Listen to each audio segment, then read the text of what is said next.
XP ni sebenarnya kalau kita teliti dan kita faham, dia ada unsur-unsur dan ciri-ciri Kelantan. Tapi banyak orang tak tahu. Salah satunya, bila kita start, dimulakan dengan perkataan ini. W, E, dia bukan L.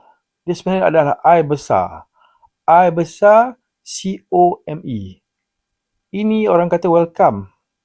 Tapi sebenarnya dia bukan welcome. Dia adalah weh comel.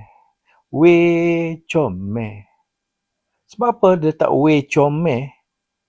Bila kau nak buat kerja pagi-pagi, kau akan rasa macam bersemangat. Ada feel good factor untuk meneruskan kerja kau seharian.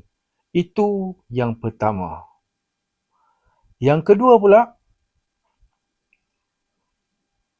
tengah sedap ni buat kerja, nak habiskan kerja, kau ada goals, kau ada cita-cita besar tengah buat kerja, tiba-tiba bos kau panggil ataupun siapa-siapalah panggil nak menyibuk. Semangat tadi tengah kerja, kau rasa kau comel, kau handsome, kau nak habiskan kerja kau nak jadi kaya, jadi jutawan. Tapi ada gangguan, bos ke apa benda, maka kau akan pergi dekat start, kau akan tekan button ni, HIBERNATE.